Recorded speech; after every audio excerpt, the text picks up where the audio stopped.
Hey, everybody, it's Tim, and you're in the right place. It's Good Seats still available. And a little something different this week. We've got a kind of a little longish clip here that sets up the conversation, and I think exquisitely this week. The topic, as you know by now in the show notes, is a memory and reminiscence of the great John Madden, Oakland Raiders, NFL and AFL versions, football coach extraordinaire. But our conversation this week is with Stan Bunger, the former and recently retired KCBS AM and FM radio news anchor. And, well, I'm just going to let him set up the tone for us in this conversation, and we'll see you on the other side. For a kid from Daly City, it was always a magic carpet ride for John Madden. I have never worked a day in my life. I went from player to coach to a broadcaster, and I am the luckiest guy in the world. His 2006 speech at his Pro Football Hall of Fame induction, of course, downplayed the reality. John Madden was one smart cookie who knew how to work hard, but who never forgot where he came from. I've always felt that I'm the luckiest guy in the world. It's not something that was planned. When I went into the Hall of Fame and John Robinson was there, just two doofuses from Daly City hanging out at the Relish Bakery at the top of the hill, and you end up in the Hall of Fame. John Madden's career arc might have been different had the young Philadelphia Eagles draftee out of Cal Poly not suffered a knee injury. What he learned by watching the game led him into coaching at a young age, and at 32, he was the head coach of the Raiders. 10 years, more than 100 wins, including a Super Bowl, and many memorable moments. Madden is on the field. He wants to know if it's real. They said yes. Get your big butt out of here. He does. And then he walked away. He'd had enough, and years later would often speak of the harsh reality of the business. Coaching is so tough today that the only way that anyone should do it is if they can't live without it. And if you can live without it, then you shouldn't do it, because there's no way you can just stick your toe in the water in this deal. A retiree in his early 40s with a wife and 2 sons, and it didn't exactly play out the way he drew it up in his mind. You'd say, yeah, I'm home now. I'm, with my wife and the kids, and they're gone. They got stuff to do. They're here, they're there, and there was me and the dog. But what happened next sort of came from nowhere. Big John Madden was suddenly everywhere, selling stuff on TV. Excuse me. I'm not the same crazy coach who used to storm around the sidelines yelling at the officials. I've learned to relax, and I drink light beer from Miller. Do you know that light's got 1/3 less calories than a regular beer? And listen to this. Light doesn't fill me up. Hey, you get a tough case of athlete's foot. The itching, the cracking, the burning. You want a medicine that acts tough. Boom, tough actin, Tinactin. And launching a 30-year run on NFL broadcasts where nobody'd ever heard anything like him before. And then the minute it's over, you got to pull the pants up. You always block, and then you pull up your pants. Big old big cat, you got all this stuff going. You go whap. That's more than encroachment. And if that wasn't enough, Madden's idea that maybe computers could be used to teach football led to the Madden NFL video game. The video game, now a cultural phenomenon in its own right. And somewhere in there, radio came calling. At first, just a fill-in gig. They wanted someone temporary to fill in until they hired the sports guy. And then when they hired the sports guy, I figured, boom, I'm done, that's it, no more radio. And they said, oh, no, you're still on. Soon, John Madden was a Bay Area radio fixture, what broadcasters like to call appointment listening. After working with Bay Area radio legends Gene Nilsson, Frank Dill, and Mike Clary, Madden switched to KCBS in the summer of 1997. A big, successful man, unafraid to poke fun at himself, a winning formula. So if I don't have something down in front of me in my shirt by noon, something's wrong. Dead last. Not second to last, not third to last, not fourth to last. Didn't win, didn't come in second, didn't come in third, didn't come in fourth. Dead last. John was a busy man, traveling the country by bus to get to his network TV assignments and calling in from who knows where. I'm doing fine. I'm down in Florida already. I just left Santa Rosa, New Mexico. We just fueled there, so we're just like maybe 10, 15 miles outside of Santa Rosa. We're right there where we're right by the salt flats. And we're right there where they pull the salt out of the salt lake, and then they just have like big mountains of salt here. When you get down here in Georgia and Florida, there's more stuff creeping and jumping and crawling around the ground than you've ever seen in your life. Part of the Madden magic was a keen eye for the human condition. For example, sneaking a partly eaten candy back into the box. People that tell you that their kids don't do that, then they're not watching their kids. I mean, they'll take a bite, because they don't know. They'll take a bite, and if it's one they don't like, then they'll just put it back and then go get another one. Those thousands of Madden segments generated millions of memories. We shared his life with him, the dogs, his long-suffering wife Virginia, the kids and grandkids, the friends who themselves became familiar names, and the big moments, like when John retired from TV in 2009. It's tough not because I'm not sure it's the right time. I mean, I really feel strongly that this is the right time, but I'm just going to miss everything about it because, I enjoyed it so much. And then finally, after battling a few health issues, it would be time to truly relax. Our morning conversations came to an end. Any of us, all of us, who came into John Madden's orbit were the better for it. A big man and an even bigger presence. Welcome to Good Seats Still Available, a curious little podcast devoted to exploring what used to be in professional sports. Here's your host, Tim Hanlon.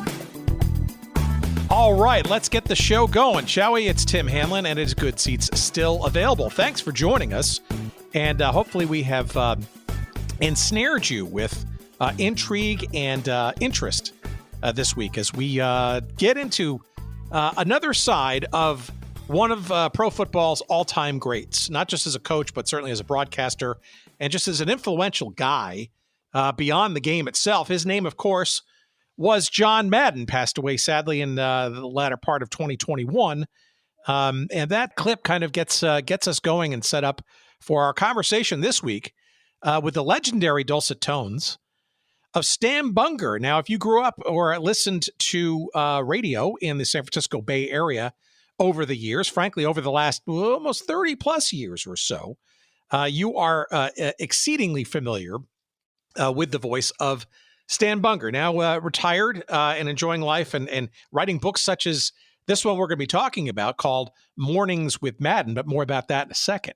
Stan, among other things in his illustrious broadcast news career, had the good fortune of being the interviewer, if you want to call it that, but conversational partner, shall we say, with the legendary John Madden. So in addition to being a coach and then being a television broadcaster, both on Fox and then at CBS to begin with, of course, and then Fox, and then, other places after that even.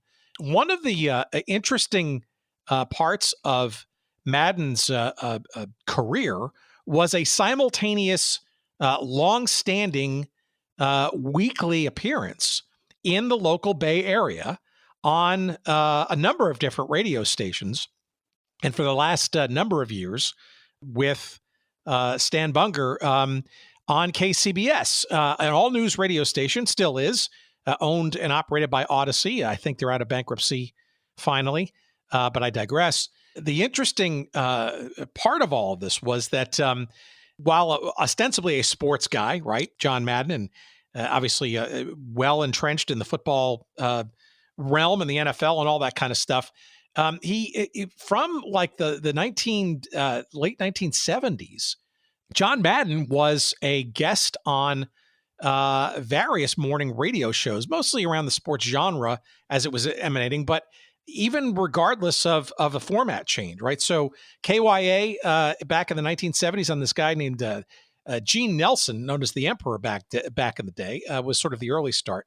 But then Gene Nelson moved to KSFO, and the call-ins continued on his show, and later over at KNBR, which became a lot more sort of sports-oriented with lots of sports coverage and that kind of stuff. But in 1997, Madden's weekly morning spot, I guess you could call it that, a couple of minutes every morning, 5 days a week. I think on KCBS it was at 8:15 in the morning. John Madden would literally call in. He never was at the studio. And from the late 90s on until his passing and Stan Bunger's retirement, they were a daily thing, these two guys, Stan and John. And the result was often hilarious and certainly a different side of the guy that most people as football fans around the country would know John Madden to be. Truly another side of him.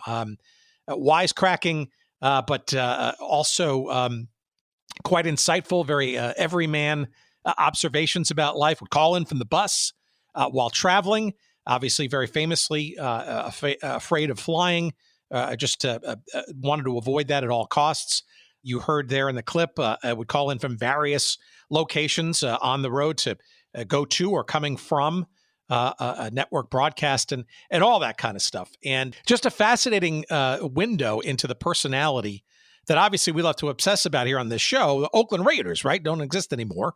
They live in Las Vegas and obviously started as an AFL franchise and obviously moved to the NFL, and then they moved around and stuff. And obviously, too, also the some of the earlier days of NFL football coverage, CBS with the NFC back in the day, and then Fox coming onto the scene, John Madden, along with Pat Summerall, being the number one broadcast team for the first ever broadcasts on Fox once they stole that NFC package from CBS. So lots of forgottenness embedded in this conversation, but I think you'll thoroughly enjoy this conversation with Stan and his recollections, memories of the great John Madden and their daily get-together on KCBS, AM and FM, or I think it was AM at the time mostly. It was called the Daily Madden, and it's a fun discussion, and I think you'll enjoy it in spades. And of course, Stan has a brand new book out. It came out just last week, and we're proud finally to get this episode out to encourage you to buy it.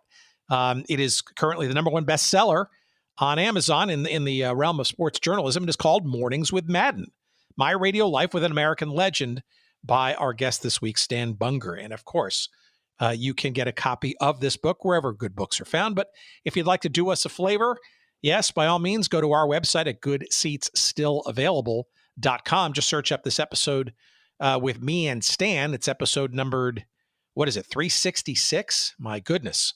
You will find a convenient link to the book, and you can get it in Kindle, hardcover, or even audiobook format, and as quickly as possible. If you're a Prime member, even faster than that.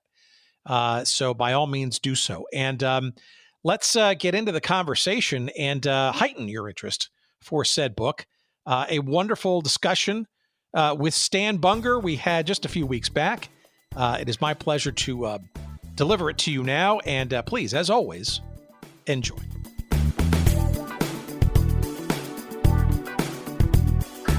So why don't we just start there? So why don't we just start like sort of at the beginning? So I think it's helpful for our audience, especially those outside the Bay Area, who have never heard your dulcet tones on the on KCBS over those many years, and other places too. But I think probably most memorably for most people from that area.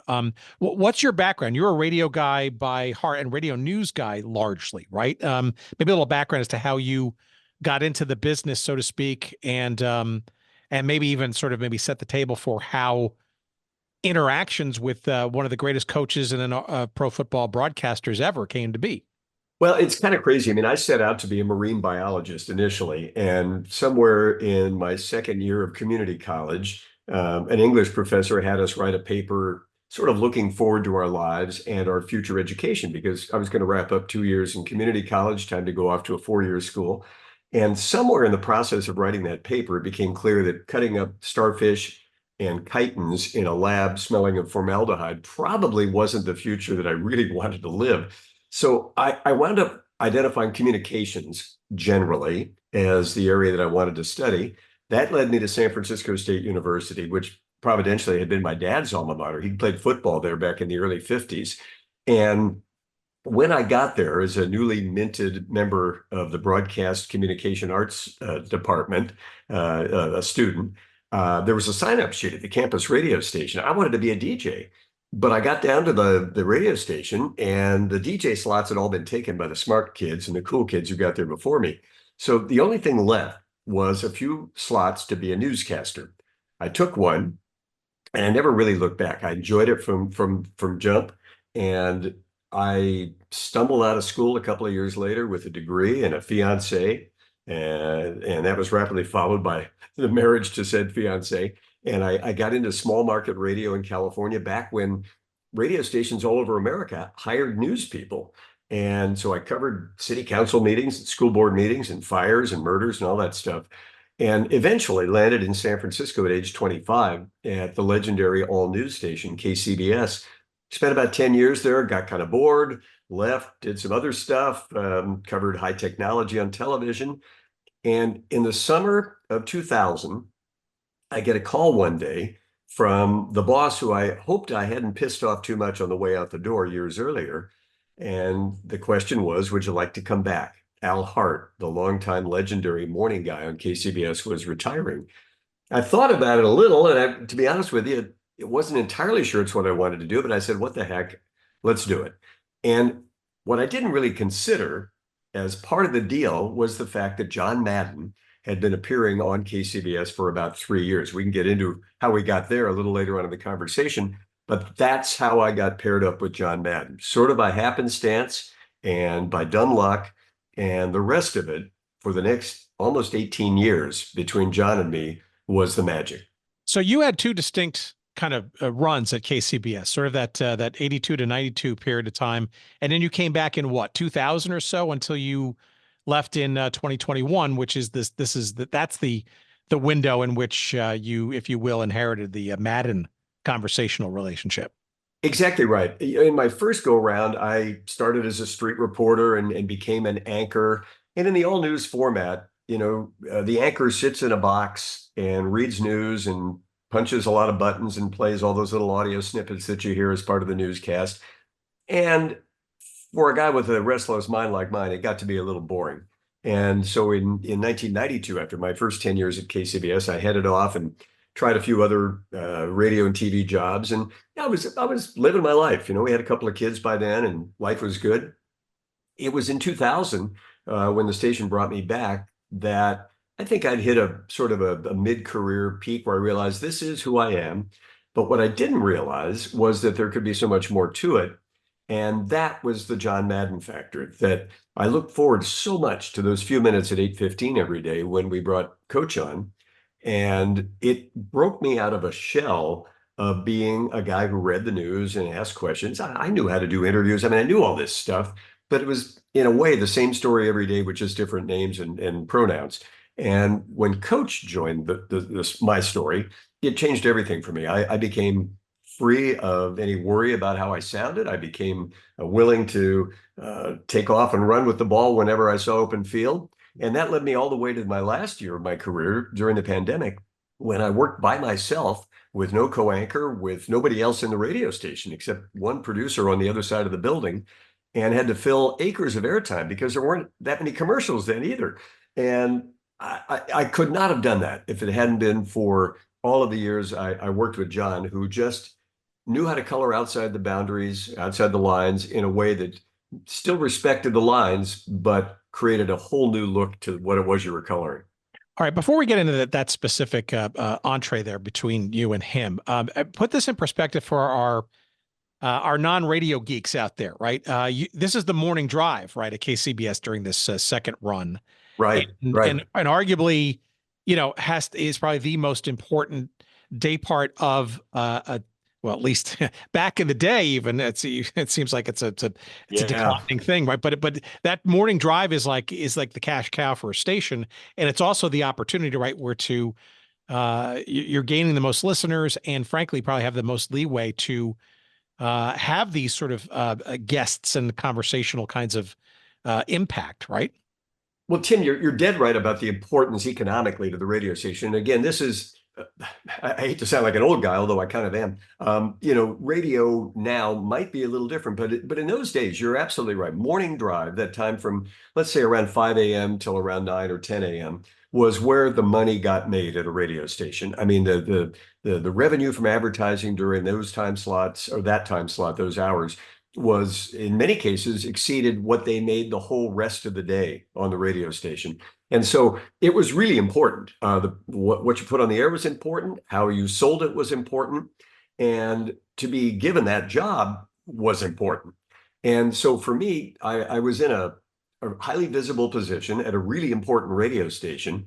And, going through that, it's also important to note that this was a station that had a highly regimented format. Anybody who's familiar with the CBS all news stations like WCBS in New York or Rest WBBN in peace. I want to ask you about that a little later, of course. Yeah. I mean, it's traffic and weather together. It's sports on the, everything happens right on a certain, that we call it the clock. And you literally could draw a clock, an old analog clock on a sheet of paper and put these little marks at each point in the hour. And that's when certain programming elements happen.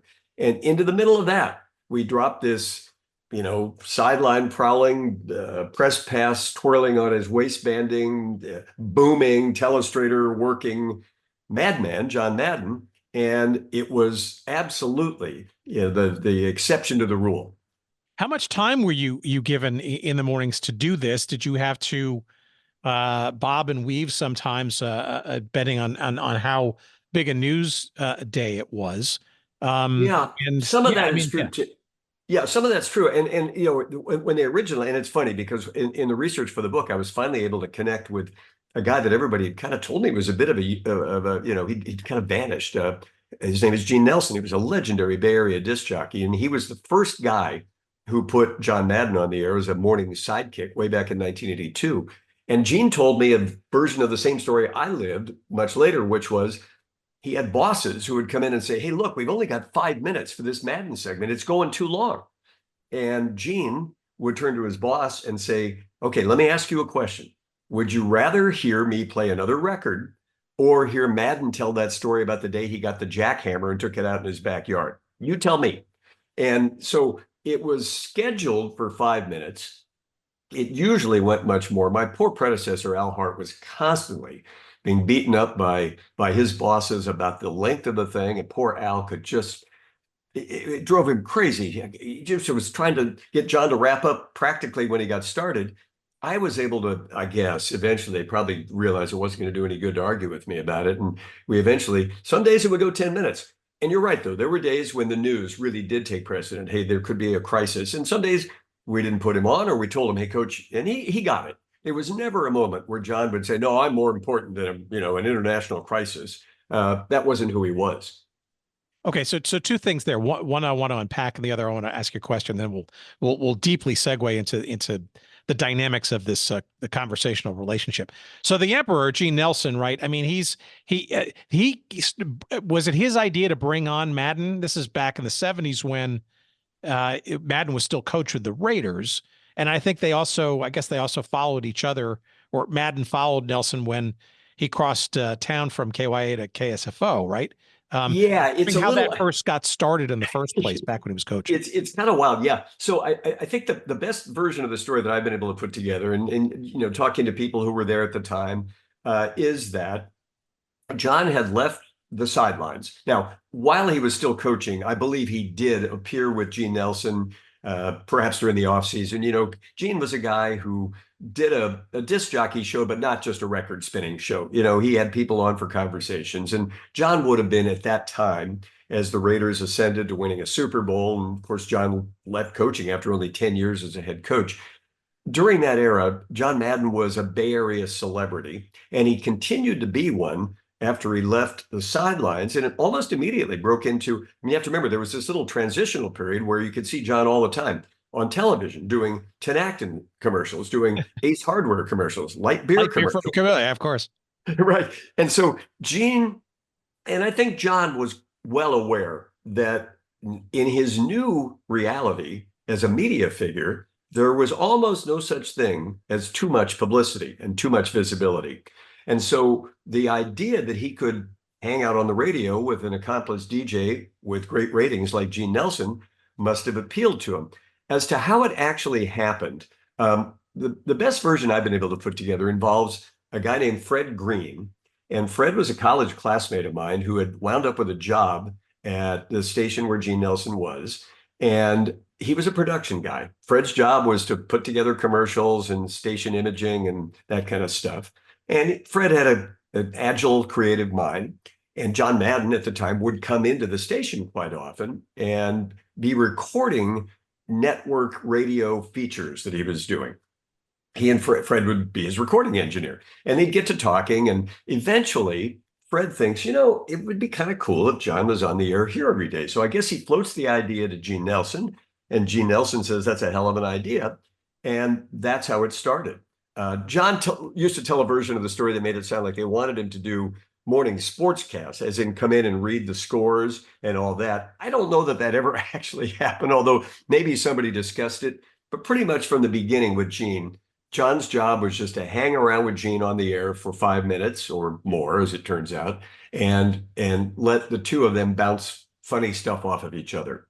All right. So, but he obviously things happen with John Madden, right? He's obviously becomes full-time broadcaster, starting with CBS, legendarily with Pat Summerall eventually in 79. Actually, it took a while to get to the Pat Summerall tandem, and then obviously kept going along into the Fox realm. And I guess in 1997, I think you mentioned just before, about 3 years before you came back to KCBS, he resumed KCBS. He joined KCBS for conversational stuff. So I guess that's kind of when it really got going. And I guess I'm curious as to what the format was at that point, and what did you inherit in that relationship come 2000 or so? Was it pretty much the same dynamic of 5 Tim, minutes? let me trace real quickly. So he starts with Gene in 82, and Gene is an established, dominant, star, a radio star back in 1982. By then, John is already a pretty big deal on the NFL broadcast on CBS with Pat Summerall, or he's becoming one quickly, as you may recall. A lot of people do. And then Gene Nelson retires rather suddenly around 1994. And John was a little bit caught off guard, but that could have been the end. One would think, well, John's busy. He's huge. By 1994, this guy is as big a name as there is in American media. He's in everybody's home every weekend. He's still doing commercials. He's huge, but he doesn't back away from local radio. He wants to find another gig. And so that leads into KNBR and another legendary Bay Area morning guy named Frank Dill. And Frank and John then continue this relationship on KNBR until Frank retires. Then there's another guy who's in there briefly at KNBR, and John doesn't like him much. And it would have seemed that maybe that would be the moment when he'd say, you know what, I'm done with this. I don't need to do this anymore. I don't like this guy on KNBR. I'm going to just call it a day. I got this full-time job, on the network TV broadcast. But he doesn't. He then accepts a reach out from the boss at KCBS, Ed Cavanero. And next thing we know, he's moved over to KCBS and joined another legendary Bay Area morning guy, Al Hart, who happens to also be a native Minnesotan, as is Madden. And the two of them hit it off. Al now in 2000 decides to retire because his wife Sally is ill and is dying, in fact, with ALS. And that's when I got pulled back in. I'm the least likely of those four guys. Gene Nelson, Frank Dill, Al Hart. These are epic figures in Bay Area broadcasting. And then I wind up on the scene. And it could have gone south. I mean, for management they must have been nervous. They must have thought, man, what if this doesn't work? And to John's credit, he accepted me right away. And I kind of figured out how to make it work. And then we staggered on for almost 18 years. All right. So tell me, first of all, how you found out about this new assignment, so to speak, and how did it begin? Because I also want to call out to our audience here is that, you're in the morning drive at KCBS, the all news radio station, right? You're not even the sports department head there, right? You're a co-anchor in the mornings. And for me, as an outsider to this, 5 days a week at 8:15 or so in the morning. What are you talking about for 5 almost plus minutes? That's not After all sports, these or maybe years, it is sports. And are you pissing off the sports? I mean, Yeah. tell me That's a what great you're question. thinking when this is assigned to you. Yeah, I mean, I can tell you a real quick story that like a couple days before I'm going to go back on the air, they're having me come into the radio station and refamiliarize myself with whatever changes that occurred in the newsroom. We had different computers or whatever. And the day before I'm going to go back on the air as the new morning co-anchor on KCBS, the bosses say, we really need you to have a conversation with John Madden. So, all right, it's all arranged. I get on the phone and Coach, I introduce myself. I'm probably talking 8 times faster than I should have. And I proceed to babble and tell him, well, my dad was a high school football coach and his dad was a high school football coach. And I'm a big sports fan. I love the 49ers and the Giants, but I'm okay with the A's and the Raiders. And, whatever you want to do, man. I mean, I'm just here to throw the ball to you. And, I babbled for probably 2 minutes. And then there's a long pause. And then John says, all right, Stan, that's good. Talk to you tomorrow. And that was sort of like, that was all the extent of all the pre-planning we did in all the years we were together. And then the next morning comes and I'm thinking, oh, this is another one of these interviews we do so many of on KCBS. They will send me the name of the person that's being interviewed, they being the newsroom staff, and there'll be, some background material. And so they tell me Madden's ready to go. My first shot with him at 8:15 in the morning. And I hit the intercom and I say, so what's the topic? And there's this long pause. I look out in the newsroom and these people are looking back and forth at each other like, oh man, how do we tell him? And finally somebody leans in and says, it's Madden, whatever you want. And that's when I think the light bulb finally went off. Oh, we can talk about anything. It was complicated by two things though, Tim, as you pointed out. Number one, it was in the sports slot at 8:15. We did sports at 15 past the hour and 45 past the hour. But two, and more crucially for my long-suffering colleague, Steve Bitker, who was the morning sports guy, the station wanted to lift a little segment out of this morning Madden every day and play it again in the afternoon so they could sell some more advertising surrounding it. And poor Steve had to labor under the assumption that that needed to be a sports-related chunk. I never really thought it needed to be. I thought anything Madden said was interesting. But so Steve, on some days when the segment would start like, good morning, John, good morning, Stan. And John would say, hey, did you ever realize? And then he'd go off on some wild tangent. We'd be 7 or 8 minutes in, and poor Steve is pulling his hair out because we haven't mentioned anything about sports yet. And that's when he would have to jump in and say, well, what did you think about the Packers' decision to take so-and-so out of the defensive secondary? And it's like clunk. And then that little piece of sound, Steve would be satisfied that he had something sports related to play back later in the day. So it was always a little weird. And I think the audience got that it was a little weird, and John got that it was a little weird. And that was, in a way, part of the fun. So what was the set of topics? I mean, I'm guessing sports was sort of the easy way, and football in particular.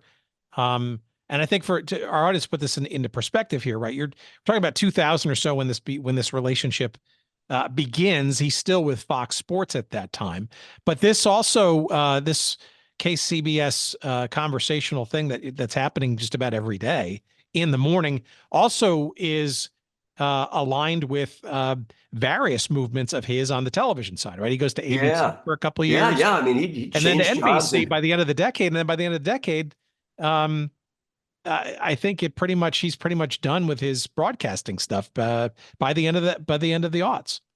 Yeah, that's right. I mean, we were with him for the shift from CBS to Fox, and then he shifted to NBC to work with Al Michaels, and then retired from that in 2009. So all of that happened during the years we were together, and it's crazy for me to consider that I went on with him for 9 more years after he left nationwide television broadcasting, that he continued to do this radio show. And, a lot of what we talked about would, of course, revolve around the NFL, especially during the season, because that was his life. And he had this amazing capability to remember, Tim, you probably talked with golfers or basketball players who can remember a game or a round in minute detail. They can tell you what happened at 3:04 of the third quarter after that inbound pass. And John was like that. He the next morning, I remember one time vividly, my wife and I were watching I used to refer to it as doing homework. My wife grudgingly accepted the fact I had to watch whatever game John was on so that I could the next morning talk to him about it. And there was a play, I don't remember what happened, but my wife heard John's 15-second analysis of the play, because that's what an analyst has, and turned to me and said, how does he do that? How does he know exactly what happened and is able to explain it in a way that even I, my wife, a non-football fan, can understand? So I said, well, I'll ask him tomorrow morning. And I brought it up and I mentioned the play, and John recalled the play and went back. He said, well, I can tell you why I knew. Because I knew that Willie Roaf was going to do this, and then this other guy was going to do that.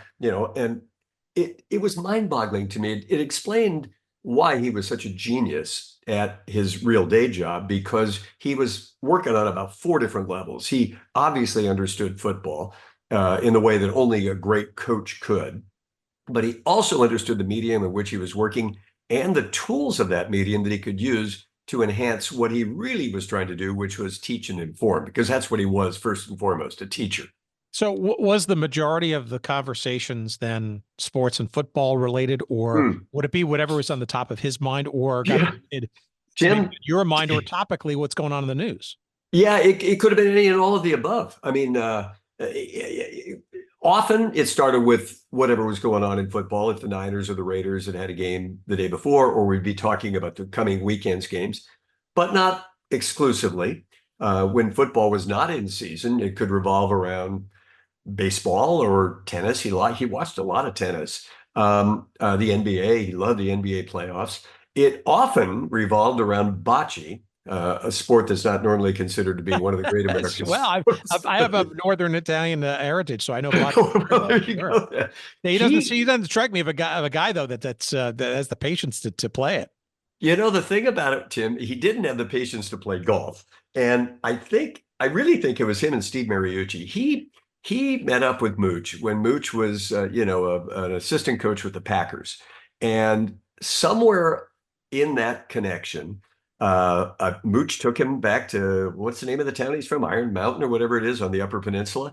And he and Tom Izzo, or Mooch and Tom Izzo were boyhood buddies. And John and Steve Mariucci just kind of connected over family and food and bocce, because Mooch played bocce. And that led to a big fundraising tournament that's now raised millions of dollars here in the Bay Area, the Madden Mariucci tournament. Steve has kept it going after Coach Madden's passing. And it led to something that John really enjoyed, which was playing the dozens, with somebody else. I mean, being able to mock or make fun of or stick the needle into one of his friends was as good as life got for John Madden. And Mariucci took a lot of those needles, especially around bocce.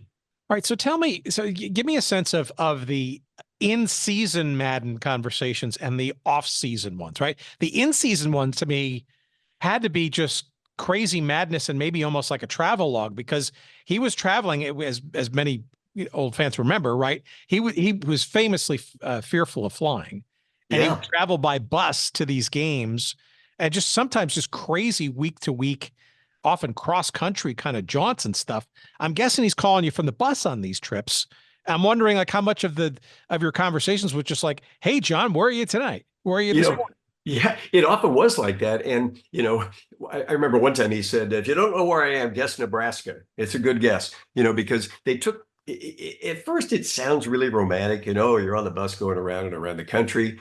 And I think maybe for a while it kind of was. And in fact, just before we sat down to record this, Tim, his son Joe told me about an era that I didn't know anything about, which was when his first bus driver, John, back then would just say, hey, there's some high school football lights over there. It's Friday night. Let's go over there. And they'd get lost. And this driver was a former Greyhound driver. He was a professional. And getting lost, this is before cell phones and GPS and all that, getting lost was not on his agenda, but John Madden had told him to go over there and they'd get lost. So during our years together, he could be anywhere in the country. There were times when he would be away from home, his Bay Area home, for 2 or 3 months, because the NFL or the network would keep spotting him around to whatever the big game of the week was. And that might mean 4 weeks on the East Coast and then maybe Chicago, or maybe then down to Dallas, but then back up to New England. He never really knew. And so we got a lot of mileage, of course, out of John's observations of the world around him. Every now and again, we'd get lucky enough to, the day the state trooper in Ohio boarded the bus, and we got to put the state trooper on the air, or the other time when his buddies Why were they decided speeding or something, or what? I think the bus had pulled over to the side of the road so that they could keep a good cell signal. And the troopers saw it. It was never really clear to us whether the trooper was concerned about any sort of violation or just really wanted an autograph. I think it was number two. But he was great, like any of us, you get that moment. You say, "Hey, coach, can you put him on?" And it's like, "Yeah, here, I'll give him the phone." We get this guy on the air. So he's probably still telling the story, back there at the trooper headquarters in Ohio. And I do know that the guy at the bar, there's a legendary steakhouse in Lincoln, Nebraska called Misty's, and it's a big hangout for Nebraska football fans. And the day that we vectored Johnny in there for lunch, and Jay the bartender came on, and Jay the bartender was as good as you could expect a Lincoln, Nebraska bartender getting ready for the lunch rush to be. And John was with him. And I understand that Jay the bartender is still working at Misty's. And they still have a signed menu from the day John Madden and the Madden Cruiser dropped in right inside the front door.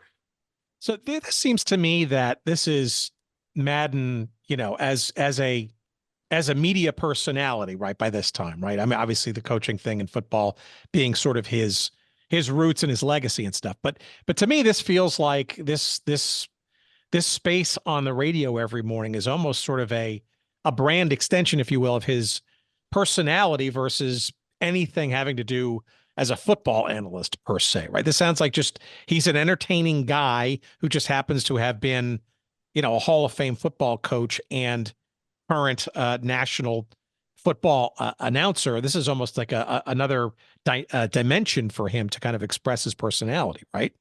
Tim, I think you absolutely nailed it. And, most of us in life are lucky if we're any good at one thing, right?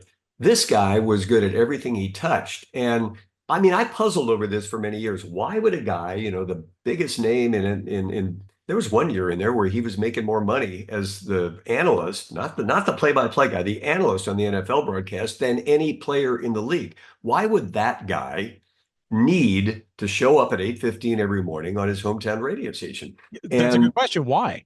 Yeah, and I really did puzzle over it. He had a throwaway line he would use for years. He'd say, "Well, my mom's a big listener, and that way I don't have to call her every day. She knows what I'm up to and what I'm doing." We'd get a laugh out of that. And of course, I thought, well, hell, if Mary Madden passes away, and she was old by then too. I think she lived to be 97. Then John's gone. And I remember the day his mom passed away, and I thought, well, crap, this is the end of it. He's going to be done. It turned out that wasn't it. Kevin Radich, whose air name was Kevin the Rat, and one of my colleagues at KCBS, had known John longer than I had. He'd worked with him way back at KNBR. And Kevin, I think, kind of nails it. He said that he felt that John had so much to say about so many things, was curious about so many things, that little chunk between first down and second down in the NFL wasn't enough time for him. And so this radio thing afforded him the capability that, in later, if he'd been born later, maybe he'd have been a blogger, maybe he'd have been a podcaster. He might have had a different outlet for that kind of restless creativity and curiosity. But in the era in which he grew up and lived, this was as good as it got. I use a jackhammer, and, like guys have different hobbies and they do different things. And one of my things have always been a jackhammer. Will you just dig holes or what? No, jackhammer is not to dig holes. Jackhammer is to, tear up cement. You dig a hole, maybe after you jackhammer, something is covered by cement that you don't want covered, that you have to get to. You look at cement or stuff, and you know that there's something underneath that cement that you have to get to. So you use a jackhammer to get there. Then you have to have, the style to do it because, weight is important. You'd have a tough time being a jackhammer. A really hard time, yeah. Because the jackhammer would throw you all over the place. That's because right. You got to get into it, get it started, then you got to give it that lean, and that's why most jackhammer guys have a little combination hanging over their thing, because then you hang that over the top, and then that gets the jackhammer going, and then you just keep jackhammering. And then usually the back of your pants will fall down to a certain... Not again, no. The back, you always have, if you jackhammer, you've never seen a jackhammer that doesn't have the back of his pants down a little. John, are you available for, digging up driveways and things like that? I have my own jackhammer, and, I travel it. It's something that not everyone can do and not everyone is interested in. I'm like if you ever need and I even got the boots because, see, you have to have steel-toe boots because, sometimes if the hammer gets away from you, us jackhammer guys don't always call it, jackhammer. We sometimes just call it a hammer or ham. But if the hammer ever gets away from you, then sometimes it'll bounce up on your foot, so you can't wear sneakers. That would smart, wouldn't it? Well, yeah, that's the thing. You don't know Two-Toe Tony? Two-Toe Tony. No, I don't know Two-Toe Tony. That's what happened to Tony. And the lifting wasn't too heavy either. He just had to show up.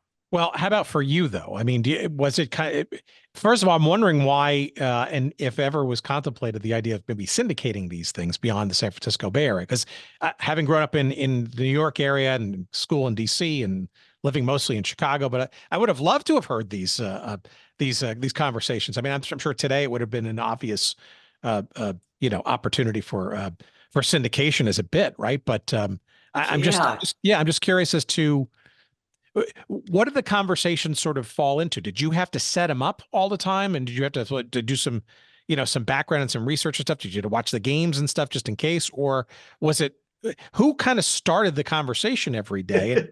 And I mean, it sounds like you could wind him up and he would fill the time.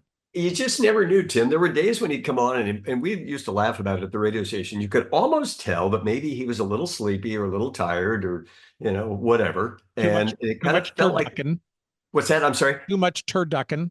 Maybe too much turducken.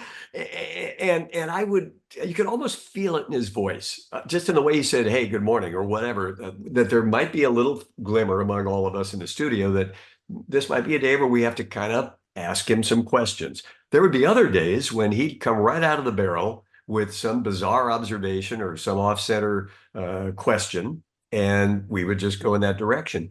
I would say that my level of preparation was the following. If there had been, an NFL game, whether the Sunday or Monday night game, whatever, or 49ers or Raiders game, I made sure to at least scan through it on my TiVo so I knew what had happened. I knew what the key plays were. There would be that. So that was one level. Another would be to stay on top of the big stuff in sports, whatever the Williams sisters were up to in tennis for many of the years we were on, or Tiger Woods in golf, or anything, just to sort of be aware of what the lead story in the world of sports was, because he would be aware of it.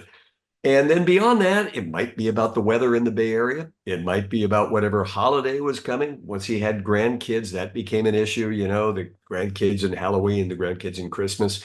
And just to kind of be ready to bob and weave in whatever direction he felt like leading you was sort of the way I tried to be ready every day. It's really interesting because he's obviously just a compelling personality and figure, right, beyond just football and sports.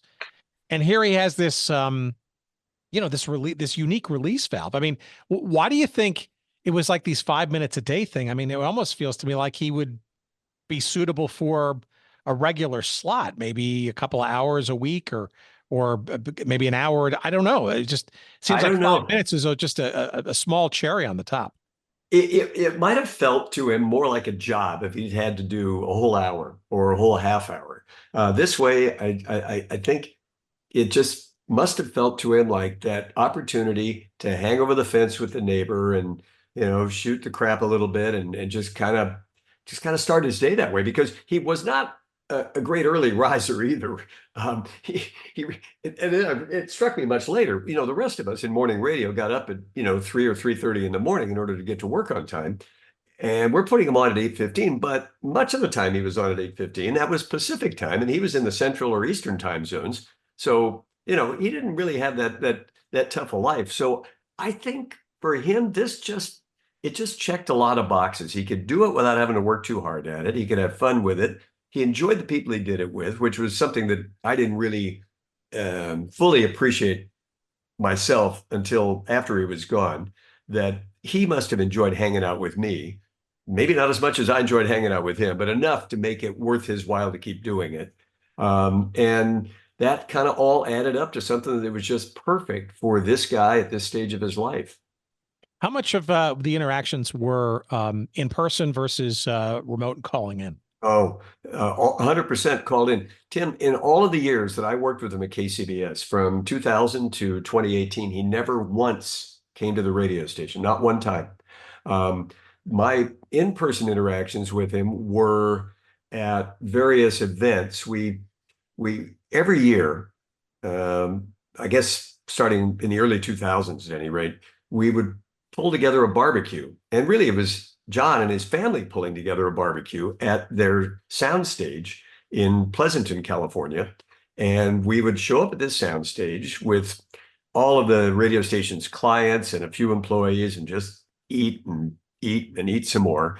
And John and I would get up and kind of say hi to everybody. And that was kind of about all the personal time I had with him. Then I realized, oh, the night before the barbecue, all of the barbecue crew is already there because they're roasting this pig all night long.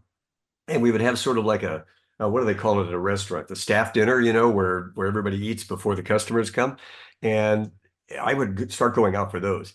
That's when I started to really hang out with Coach and could really have conversations with him that weren't going to be on the radio. We could use the kind of language you couldn't use on the radio. And I got to know him better and learn more about his life story. And then when he retired from NBC in 2009, he began to host a viewing party every Sunday when the Raiders were on the road. And then after the Raiders moved to Vegas, it was full-time every Sunday with these monstrous wall of video monitors at his soundstage with every game that was on the air on screen at the same time. And it was just like overkill. But he would always wave me up front to sit next to him.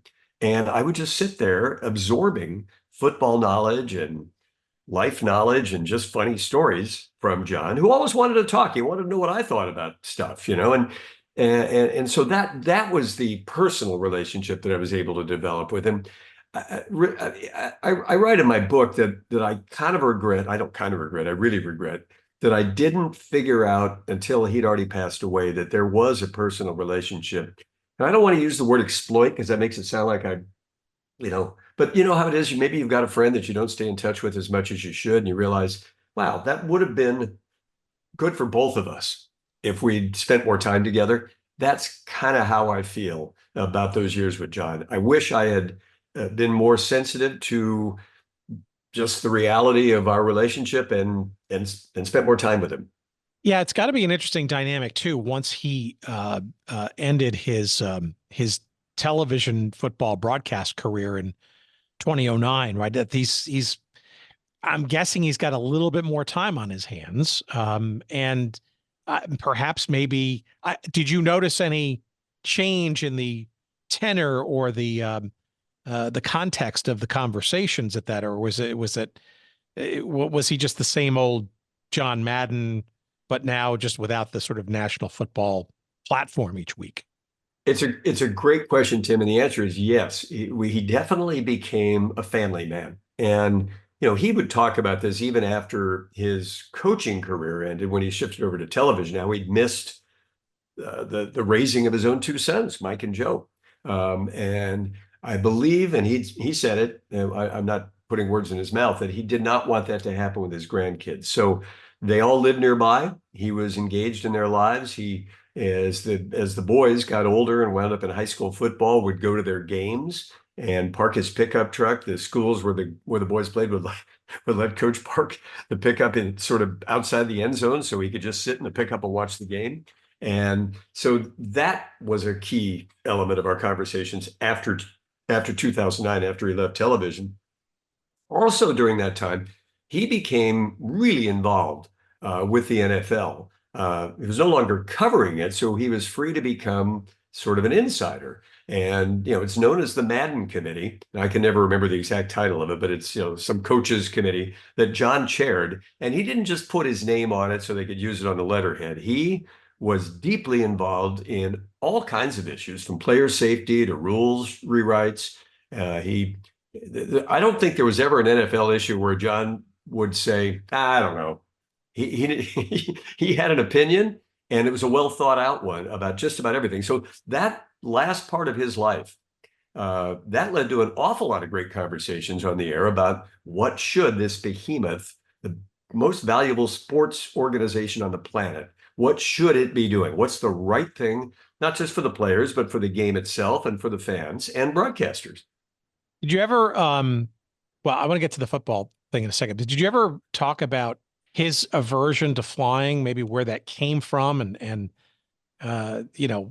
why he, even in his adult life as he went on, he didn't sort of grapple with that, especially given, his rise in prominence as a national football commentator, because it, clearly could have gotten in the way of that career. Yeah, it could have. Well, a lot's been written about it. The version that I've always accepted that John would lay out, and I know this makes sense because I saw it from another perspective, which I'll get to in a moment, but it was claustrophobia. He didn't like the idea that you had to be belted inside this aluminum tube and couldn't get up and move around for a flight that might take 5 or 6 hours. And plenty of people who saw him suffer through those years would verify that. I think when he got to the point where he didn't have to do it anymore, he just didn't. And he was John Madden. And if he told the networks this is how it's going to be, then they either took him or they didn't.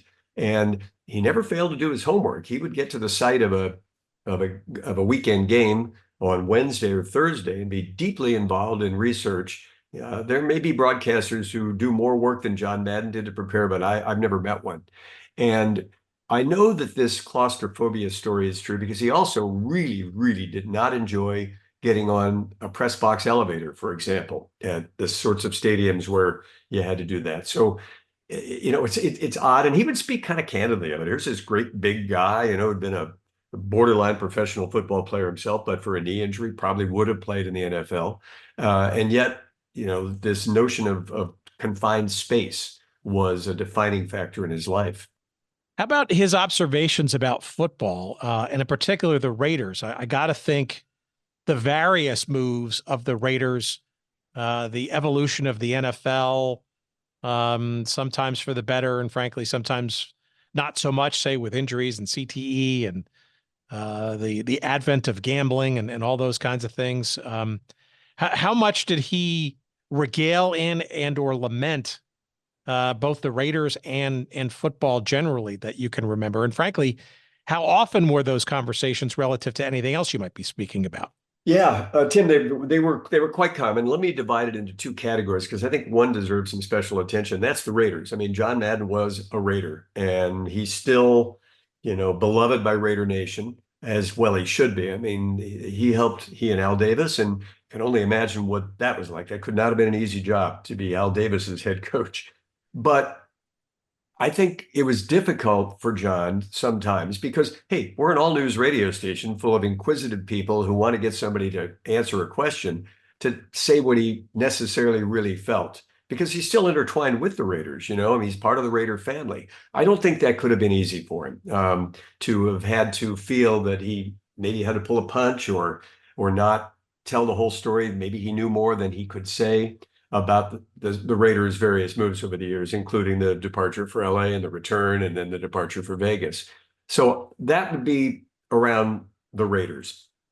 When it came to football in general, though, he had no trouble in calling out what he felt were the failings of the league, the Shield, in terms of, and you mentioned CTE, the head injuries, chronic traumatic encephalopathy. I hope I got that right. Yeah. John over the years, was the first guy I ever heard of his stature say out loud, let's stop talking about dings and doinks. And, he got his bell rung. And I remember one morning quite vividly, Brett Favre had been sidelined by a concussion. And I said something about a mild concussion, and John jumped right in. He said, I don't know where you get that. There are no mild concussions. He had a concussion. He had a brain injury. And I kind of blinked and sat back. I thought he's right. So John was on board on that quite early. And also one of the last episodes we did with him, I quite clearly recall this. He was really concerned about where the league was going vis-a-vis gambling, because he strongly believed, and it may sound old fashioned to a lot of people now, that if you got too deeply intertwined with gambling, you ran the risk of destroying the very thing that made sports worthwhile, which is the uncertainty about the outcome. Why would anybody watch a game when you are not sure that it's being played on the up and up? And so those were a couple of issues where I know he was vehemently and quite vociferously willing to express his opinions. How about the Raiders and going to Las Vegas in particular? He must have had some pointed POVs on that. Yeah, I don't think he loved it. I know he didn't. I know he always spun it back to his love of Oakland and feeling like somebody needed to do something right by Oakland. I suppose if the league in its wisdom had looked at the situation and said, well, Mark Davis, take your team and go, but we're going to put an expansion franchise in Oakland, maybe that would have been good enough for him. But I don't think he wasn't happy about it. But he always championed Oakland. It wasn't from Oakland. He grew up on the other side of the bay, but he lived in the East Bay near Oakland in his coaching and beyond years. The grandkids went to a Catholic high school, Bishop O'Dowd in Oakland. And, for him, Oakland was it. He's buried in Oakland, in a cathedral that donations that he and his wife, Virginia, helped round up, got built. And so I just think that was at the center of it all for him. If it was good for Oakland, it was good for John.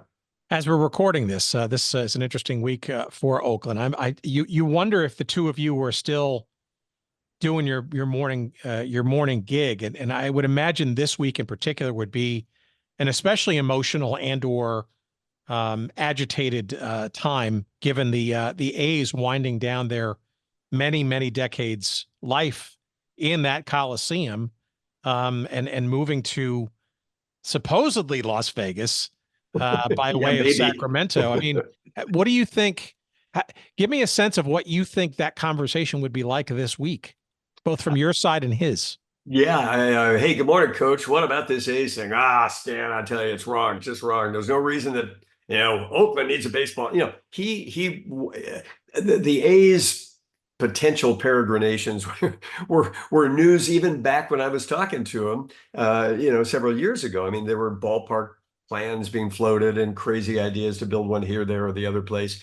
And he consistently thought that something needed to be done to keep the team in Oakland. I don't know how he would have, it's the blame game. Is it useful or not? I don't know the answer to that. It's easy to blame the ownership of the A's. I have no trouble doing that. I think it's reprehensible what's happened here. But that doesn't put me in a particularly narrow category. A lot of us feel that way. And whether the city could have or should have done anything to help the A's is an open question. But I do know that John felt quite strongly when we were still talking on the radio in the teens that something needed to be done to come up with something better for Major League Baseball in Oakland. And that the ballpark was no longer, he was not one of those ones who would look at the Oakland Coliseum and say, it's a great place for baseball. He saw the shortcomings.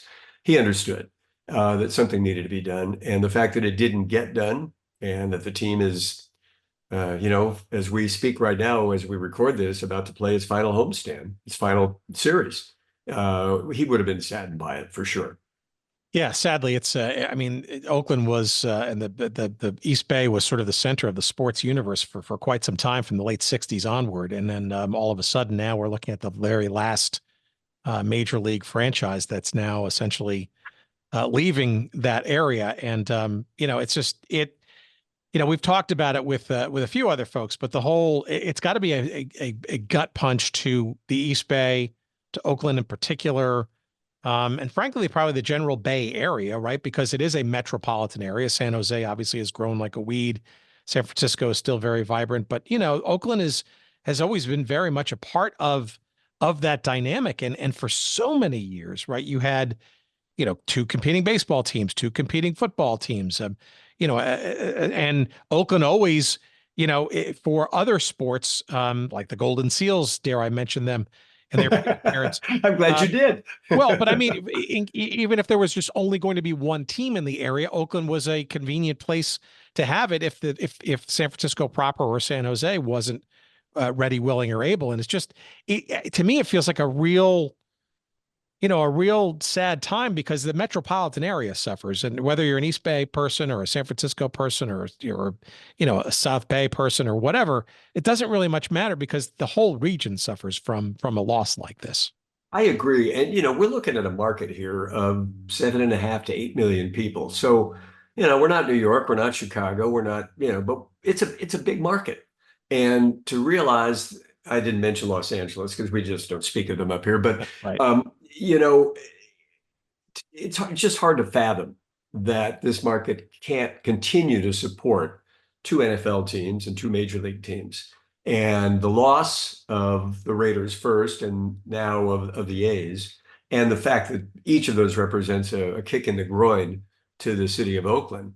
And, where I live in a town next door to Oakland. And, on my daily bike rides or walks, I can see the Coliseum, from here. It's, at nighttime when the A's play and they shoot off fireworks, we have to close the windows. And so it just, the thought that it's not going to be there anymore. Yeah, it hasn't fully sunk into me yet, I don't think, because it's not quite over. But when it is over, and we realize they're not coming back, I don't think. It's just it's another example. And I know your podcast, I love so many of the episodes that delve into these forgotten teams and these forgotten leagues and the greed that sits at the center of professional sports and has robbed so many places of the joy that a local team can bring. We're the latest example of it.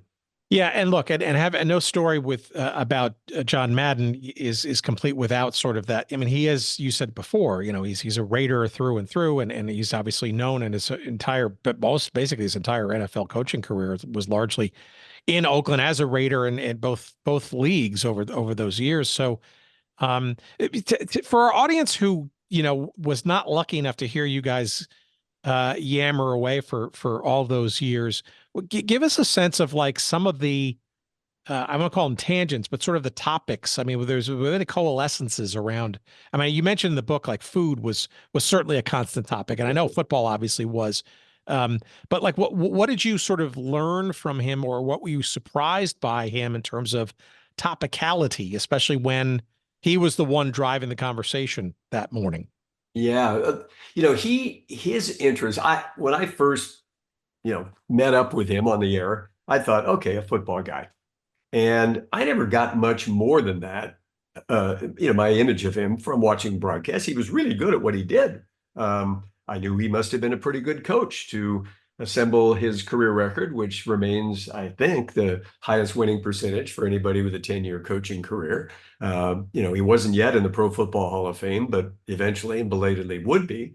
But I didn't get the sense of the agile mind behind all of that. I just, it was easy to dismiss John Madden. I kind of talk like that, his diction sometimes, his use of the language. This was a really, really smart guy and curious guy. And so that, to me, I think we live in a culture that maybe isn't as curious as it ought to be about things. And so for this guy, who was a massive success at multiple things, let's not forget, not just, the coaching, not just the broadcasting, but this idea he had to figure out a way to use technology to teach football, or at least use it as a coaching aid, became Madden NFL, which remains the biggest selling sports video game in this country. For that guy to be as openly curious as he was about everything, and as seemingly personally aware enough to admit his foibles and weaknesses, which is another part about him that I loved. That part, to me, I didn't get until I got to work with him on the radio. And that was, to me, the real charm of John Madden, the genius of John Madden, was this was every man. He was more every man than all of us who wish we were every man. He was quite comfortable in his own skin, quite comfortable in his own clothing, even when he covered it with the food that he loved so much.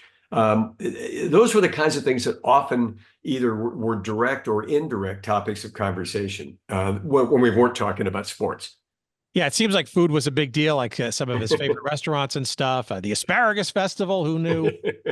He loved to eat, and he wasn't highbrow. That's the important thing to know about Coach. He just liked to eat. And I think one of my favorite stories that goes way back to his early years when he'd been on KNB or on KYA, KSFO with Gene Nelson for, I guess, maybe a year or so, let's say. Now it's time for the station to renew him because they realize we've got a hit on our hands.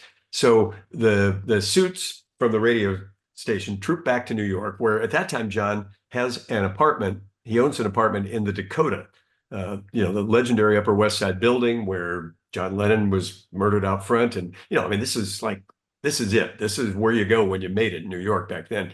And they troop to his place and they tell him, hey, you decide where we're going to eat. They're thinking he's going to take him to, one of the high-end New York restaurants they've read so much about. Madden decides, hell with that. He doesn't eat in those places anyway. He takes him to some greasy spoon Mexican joint. And that for John Madden was living large, picking a greasy spoon Mexican joint where he could take his buddies for lunch.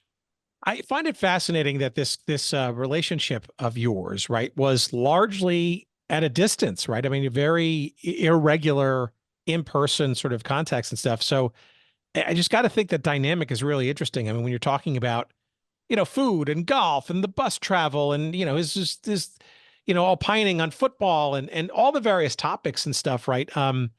It's got to be a little odd in that you're talking to this voice that everybody in the country knows, the personality that everybody sort of feels like they understand and stuff.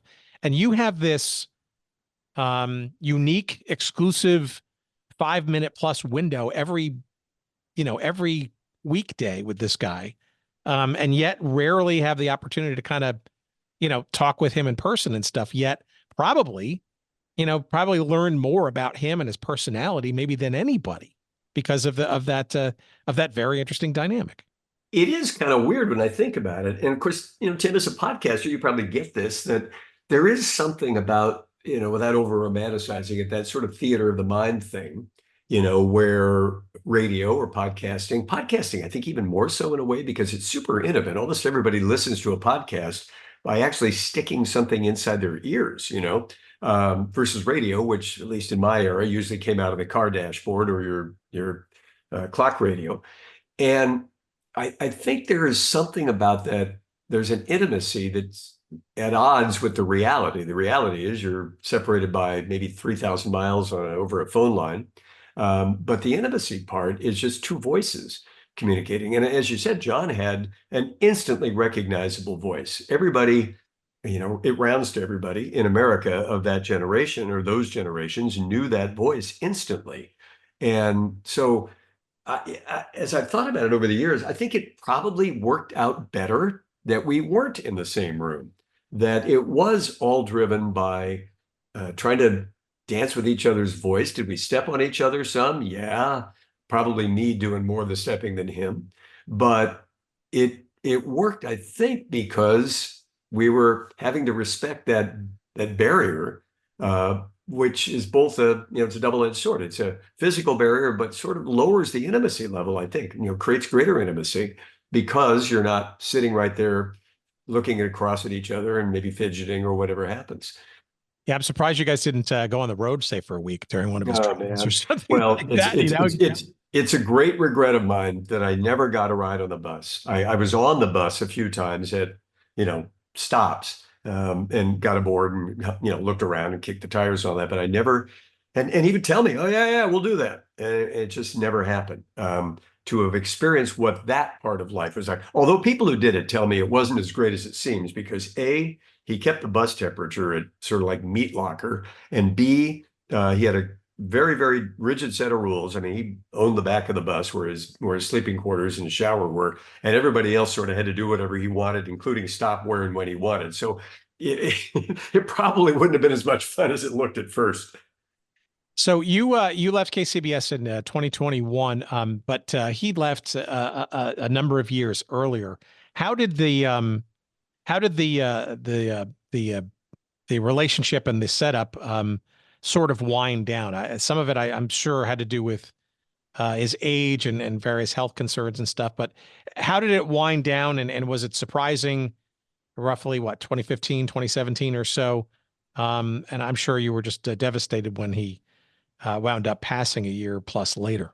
Yeah, so what happened, and it's really weird to think. Actually, in the process of writing the book, one of the things I was able to do, we had 4 or 5 thousand episodes recorded, and I was able to use an artificial intelligence fueled system to upload all of those audio files and get text transcriptions of them, which was pretty terrific for a guy from my generation who thought, I'm going to have to sit and transcribe these. That's never going to happen. What I realized was that what some of my colleagues had been noting in real time through maybe the period from 2009, maybe even 2008 to 15 or so, was that he didn't sound as good. His voice was beginning to weaken, and he was getting older, but it was more than that. He had some cardiac issues. He wound up needing open heart surgery, and it was in that era around 2015, 16, 17. And, one day I got a text message from Sandy Montag, his agent, pointing out that he was going to be off the air. He was undergoing surgery. I mean, there was a question of whether he would live. And that was hard. There was a lot of talk at the radio station. Oh, we need to find somebody to replace him. And, that didn't seem like a very good idea. I mean, how do you replace a legend? And then I guess he got healthier and wanted to come back. And so we got another text, and the question was, would you have room for him? We're like, yeah, we'd have room for him. But when he came back, he sounded 10 years younger. So in fact, he was healthier. And now we move forward to 2018. And that's when he finally decided, enough's enough. He said that he only had 2 things on his weekly to-do list at that point, a Monday morning conversation with us and a Friday morning conversation with us. And he didn't want to have anything on his weekly to-do list. And at that point, I could understand that, he'd earned it. And then so that was 2018. I lasted until June of 2021 on the air. I hit my 65th birthday and said, that's enough for me. And saw him. I don't think I saw him again after that, to be honest, Tim, because my recollection is I headed off on an 11,000 mile around America road trip with my wife. I swapped a lot of text messages with him. He insisted that I reread Travels with Charlie, the Steinbeck book, because it was a factor in his appreciation for life on the road and life with Americans. And I did. And we swapped text messages during the road trip about the book, and a few more text messages later. And the last one I got was a day after that broadcast had run around Christmas of 2021, or the Fox broadcast called All Madden. That really was sort of a love story about John. Yeah, that was a great documentary. I thought it was fantastic. It was wonderful, right? And he wanted to know what I thought of it. And I was in tears. I recall writing back to him, I loved it, Coach. But he had told a story in the doc, if I remember it correctly. There was some joke or some, I assumed, vulgarity that Brett Favre used. And it wasn't, they couldn't tell the whole joke in the doc, is my recollection. So I was like, well, John, I never did hear that story. What was the Brett Favre joke? And I never got a reply. And then a couple of days later, the news came that he'd passed away. And so in a way, he lived to see this love letter to him from his friends and family, that broadcast, and he was gone. What do you think the legacy is of him through the prism of your conversations with him? I think everybody knows him as a giant in the football world, a giant in the broadcast booth, but you probably knew him on a whole different dimension, and the local audience in the San Francisco Bay Area got another sort of window into his personality, his life, his points of view on things. What do you think his time with you would be best sort of remembered for, or should be best remembered for? Would it be just an amplification of those, those other national totemic, accolades, or what else of him do you think came through in your conversations? I think what will be remembered around here of John, that our conversations added to the recollections, would be this notion that he was our neighbor, that he cared about where we lived here in the Bay Area, that he had this insane curiosity and love for humanity, and that he was approachable. I think all of those things, I felt like we were super lucky here to have this, as you said, totemic figure, kind of to ourselves. I guess everybody has some friend in their lives or a family member who's made it big, and not through any fault of theirs. It's not that they want to big time you, but their lives get busy. They have to move to New York because that's where the company is, or whatever it is. In this case, we were able, we lucky few million in the Bay Area, to have a little slice of our guy stay with us through all these years and impart wisdom and provide a daily laugh. And the number of people during those years and since then as well who have told me, oh man, I used to drive to work and sit in the parking lot, to wait for the segment to end because I didn't want to miss any of it. And the number of people who almost word for word, and because I have these transcripts now, I can go back and see what the word was before the other word, almost word for word, remember a segment that happened 17, 18, 20 years ago. And so to have made an impression like that on that many people means we were doing something that was really, really special. I was just super fortunate to have been part of it.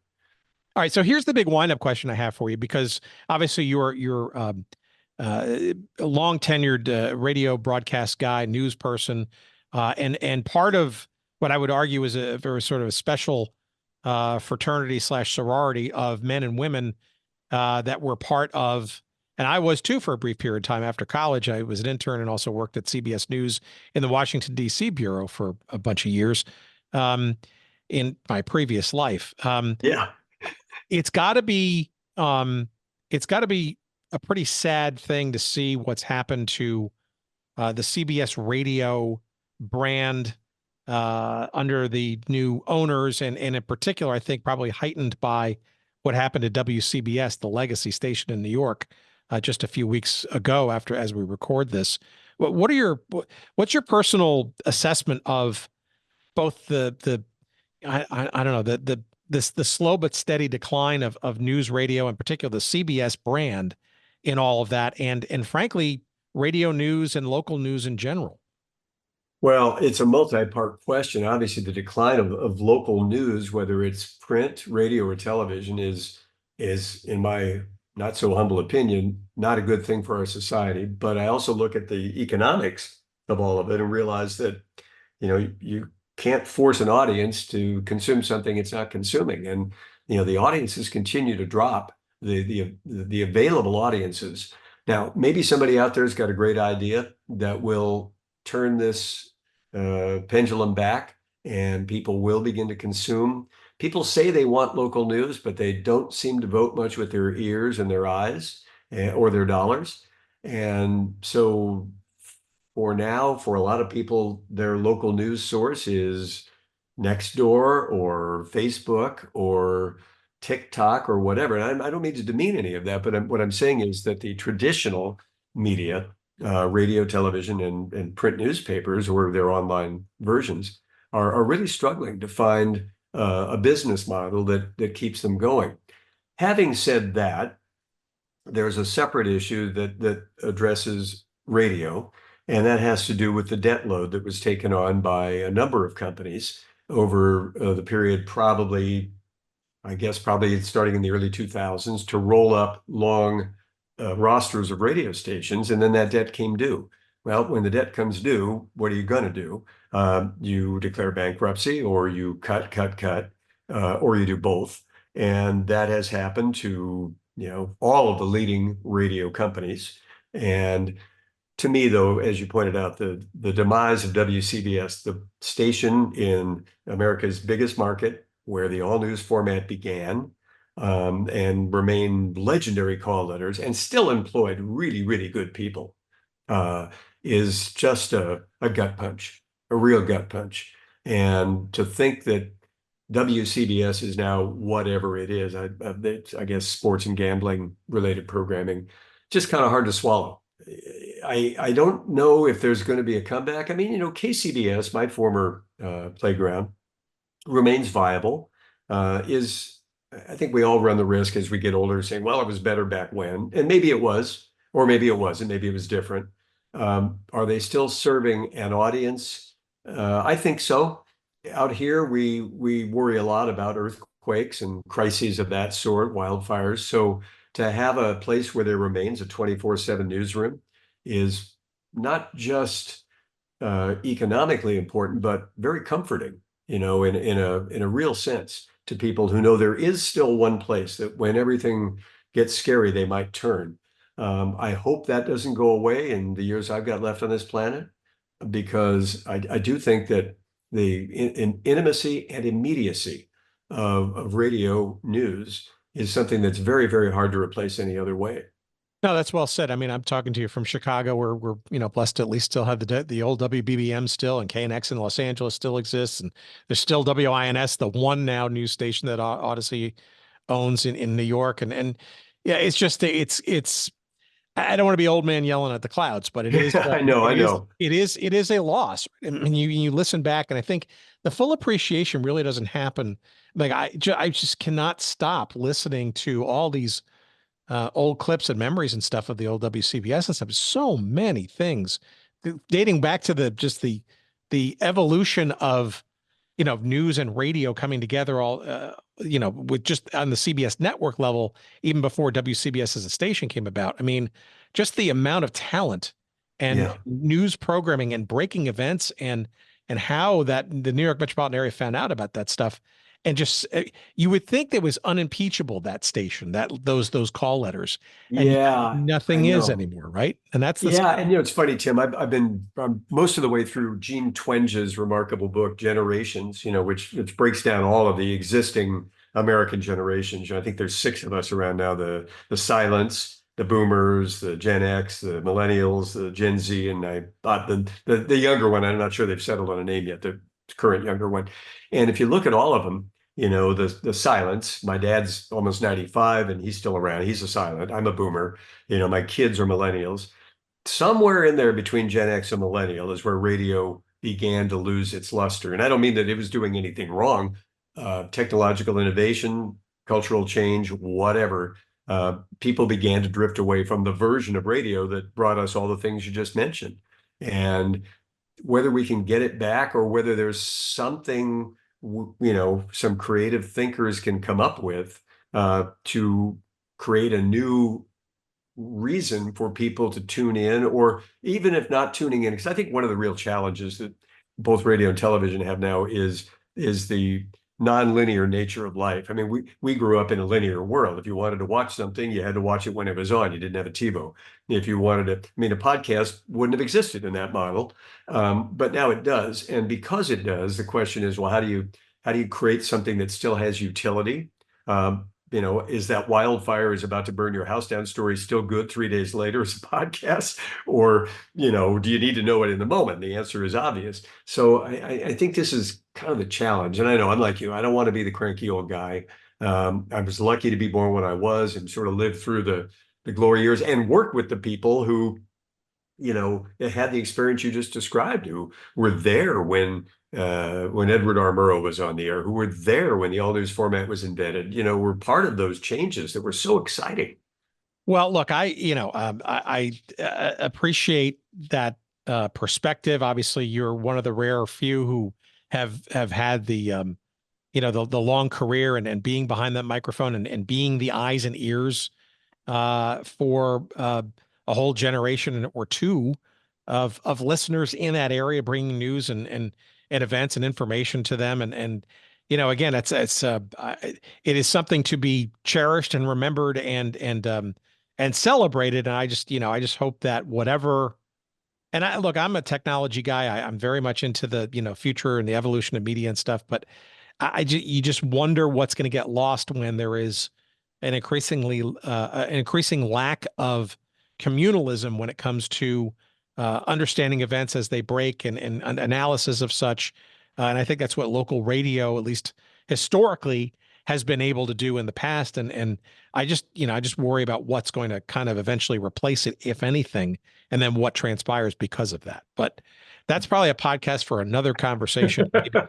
Something more educational. Sure, we could go. Well, it's great to talk with somebody who like you appreciates that and is thinking about it. I hope out of all of this, maybe some new models will evolve and we'll find a way back to it. I don't think going backwards is likely, but maybe there's a forward that takes all of this into account. And, we can only hope.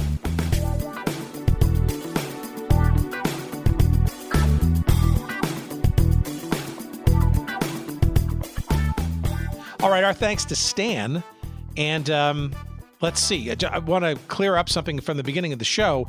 Those clips that you heard during the episode, came courtesy of KCBS Radio, for whom we thank, from a show that they did in late 2021, just after John Madden's passing, called Remembering John Madden, part of the KCBS family, from their show called Bay Current, which I believe was both an on-air show as well as a podcast episode that's been floating around out there. So we thank them for those clips to add some flavor to this conversation. Now, what else? Well, how about the book? Let's start there. The book, again, is called Mornings with Madden, My Radio Life with an American Legend, by our guest this week, Stan Bunger, with a foreword by Peyton Manning, so you know you can't go wrong there. It is currently the #1 rated bestseller on Amazon in the realm of sports journalism, so clearly it's good. Encourage you to get it wherever good books are found, maybe perhaps your local independent bookseller that might be down the street. Perhaps they can order it for you.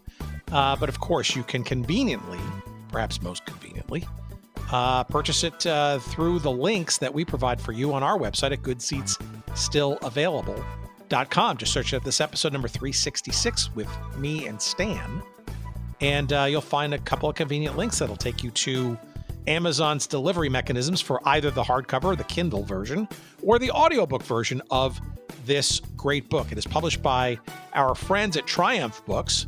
It came out just a couple of days ago, so it's hot right off the presses, so get yourself a copy and then some. Why don't you? Let's see, what else? Stan's got a bunch of different events coming up, and if you're in the Bay Area, I think these are mostly in the Bay Area, if I'm not mistaken. Yes, it's correct. Here are a couple of places you can find him. They'll be doing a Radio Central launch for this book at the California Historical Radio Society in Alameda on October 25th. That's coming up in just a few days' time. You can also see Stan, maybe get a copy of his book and get it signed and tell him that you heard about it and him on the Good Seats Still Available podcast. Take a picture, send it to us, why not? At the Rotary Club of Los Gatos in Los Gatos, California on October 29th, I think at noon that day. And let's see, also the Alameda Main Library in Alameda on November 16th, and a bunch of other events as well. And you can find out more about those at Stan's website. That's Stan Bunger, Bunger, stanbunger.com. Just click on the events tab there, and you'll see all the various places that he will be for you to meet, greet, get books signed, and purchased. Maybe not in that order. What else? You can follow Stan also on the socials, on Instagram and Threads in particular. Just follow him at Mornings with Madden, Madden. Mornings with Madden, that's all one word. I think that's it for his promotional stuff. How about ours? Sure, why not? It is my show after all. GoodSeatsStillAvailable.com, the website. Check it out. Bookmark it. Do what you need to do. Go to the merch section and find some really cool stuff from some of our great sponsors that whose expertise is in the realm of those things that are forgotten. And yeah, you know what I'm talking about. Defunct stuff, etc. All that kind of stuff. Great there. Great stuff there. And you'll save a bunch too with the promo codes, etc. Our email address, of course, is hello@goodseatsstillavailable.com. Our socials. On the Twitter X, we are at Good Seats Still, all one word. And everywhere else, just about, we are at Good Seats Still Available. Our thanks, of course, as always, each week to the great, the one, the only, Jerry Payne. Jerry Payne Audio Excellence coming through bright and shiny again this day, all year, every year for what we do in this show. That's what I'm trying to say. Thank you, kind sir, as always. And to all of our wonderful listeners, thank you for the encouragement, the notes, the tweets, all that kind of stuff. Thank you for keeping us going. We love bringing these shows to you, and many, many, many more to come. Thanks for listening, and we'll see you next week. Bye.